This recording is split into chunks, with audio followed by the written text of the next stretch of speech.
اعوذ باللہ من الشیطان الرجیم بسم اللہ الرحمن الرحیم۔ برادران اسلام، مومنین کرام، السلام علیکم یا اہل مدد۔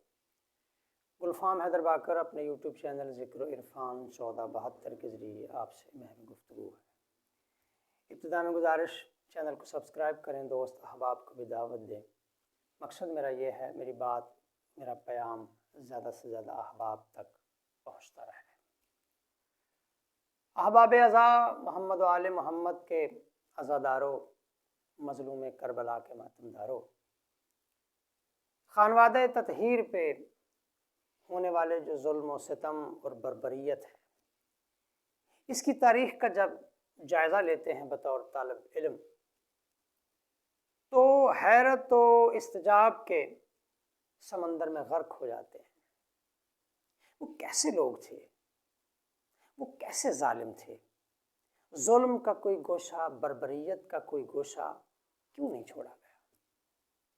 جیسے کسی ویڈیو میں نے عرض کیا تھا، حضرت امام زین العابدین علیہ السلام کا فرمان کہ قرآن نے اور صاحب قرآن نے ہمارے لیے اجر مودت مانگا ہے، پھر ہم پر اتنے ظلم ہوئے۔ اگر ہم پر ظلم و ستم کو روا رکھا جاتا اور کھلی چھٹی دے جاتی تو پھر بھی ہم پر اتنے ظلم و ستم نہ ہوتے۔ آئیے تاریخ ستم میں سے درد کا ایک واقعہ، ایک باب میں آپ کو دعوت گریہ کے طور پہ دینا چاہتا ہوں۔ 10 محرم کا دن گزر گیا، شام غریباں گزر گئی۔ بہت آسان ہے یہ کہنا، بہت آسان ہے یہ سننا۔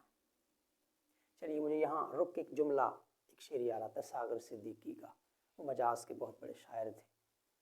10 محرم کے بارے میں انہوں نے ایک شعر کہا ہے اور قلم ہی توڑ دیا ہے۔ پیاسے کو قضا سانس بھی لینے نہیں دیتی، ایک لاش ابھی لایا ہے کہ لینے چلا ہے۔ شام غریباں گزر گئی۔ 11 محرم کا دن دشت نینوا میں، کربلا میں 11 محرم کا سورج طلوع ہوا۔ اب لشکر کوفہ، لشکر شام بد انجام نے کیا کیا؟ جو اپنے مقتول تھے افواج حسینی کے ہاتھوں جو قتل ہوئے تھے، ان پہ نماز جنازہ پڑھی، انہیں دفن کیا، جن کی تعداد ہزاروں میں، لاکھوں میں تھی۔ اس بحث میں ہم نہیں پڑھتے ان کی تعداد کیا تھی۔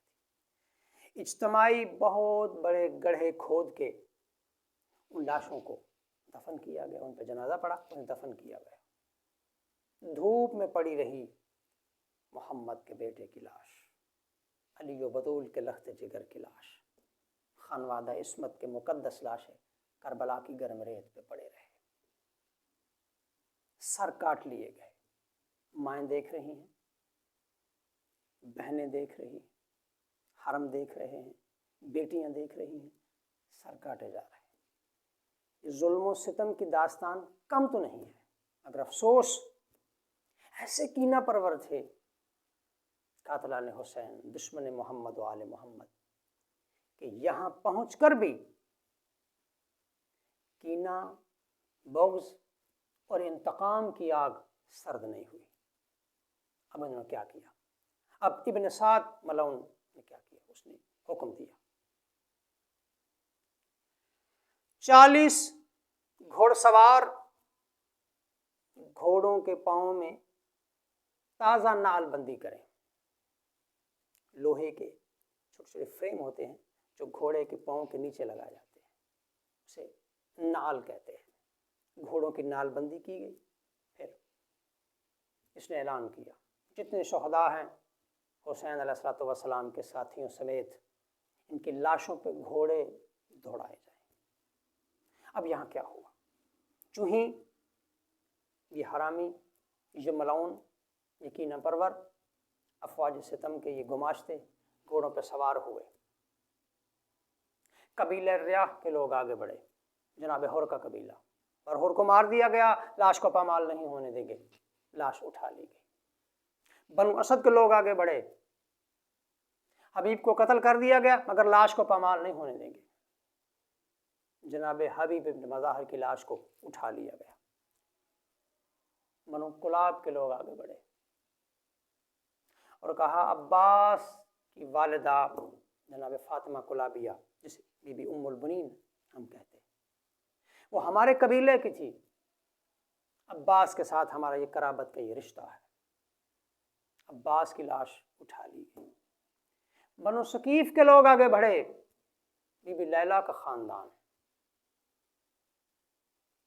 حسین کے بیٹے کی لاش کو پامال نہیں ہونے دیں گے، لاشوں کو پامال نہیں ہونے۔ یہ لاشیں اٹھ گئیں، مختصر کروں، لاشیں اٹھتی گئیں، تنہا رہ گیا محمد کا نواسہ، تنہا رہ گیا علی و بطول کا بیٹا، تنہا رہ گیا مہر نبوت کا سوار، تنہا رہ گیا حسین ابن علی، تنہا رہ گیا جنت کے جوانوں کا سردار۔ علی کی بیٹی نے فضہ کی طرف دیکھا، فضہ نے علی کی بیٹی کی طرف دیکھا، علی کی بیٹی نے بہن کے نانا، بیٹوں، بھائیوں، سپاہیوں، نوکروں کے وارث آ گئے، تیرے حسین کا وارث کوئی نہیں۔ لاشوں پہ گھوڑے دوڑائے گئے۔ اب تاریخ نے پلٹا کھایا۔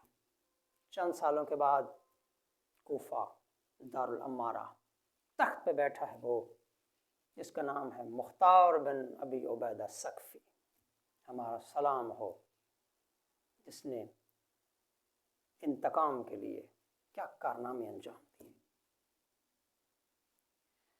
جب مختار نے جب فہرست پیش کی گئی ظالموں کی، تو جب شہداء کی لاشوں کی پامالی کی فہرست پیش کی گئی کہ یہ ملعون اس جرم میں شامل تھے، تو جیسے ہم متعجب ہیں آج 14 صدیوں کے بعد، 4 سال کے بعد واقعہ کربلا کے بعد، مختار بھی بڑے حیران ہوئے کہ یہ کس قدر گرے ہوئے گھٹیا دشمن تھے، کیسے کینہ پرور تھے، کیسے انتقام کی آگ میں جل رہے تھے۔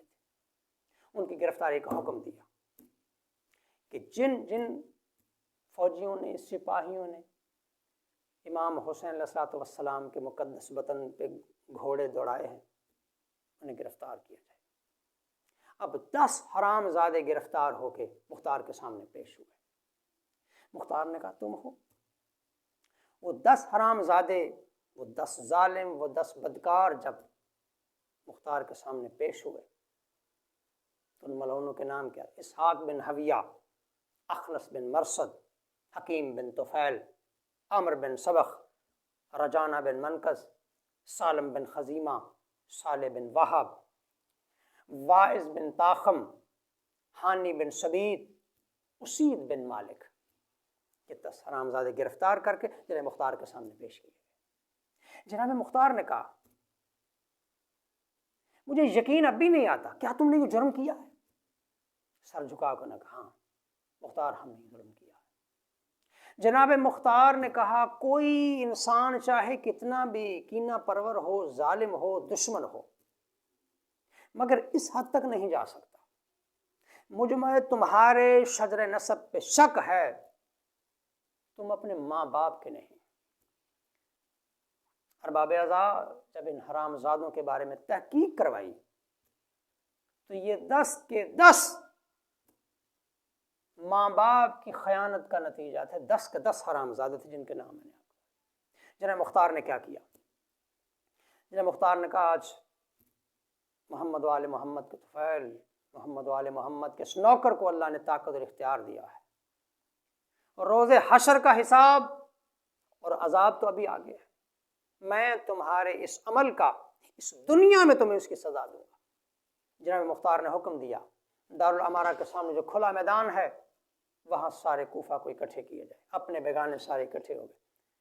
جناب مختار نے ان 10 حرامزادوں کو اس چٹیل میدان میں کھلی جگہ پہ زمین پہ لٹا دیا، حکم دیا زمین پہ لٹا دیے گئے۔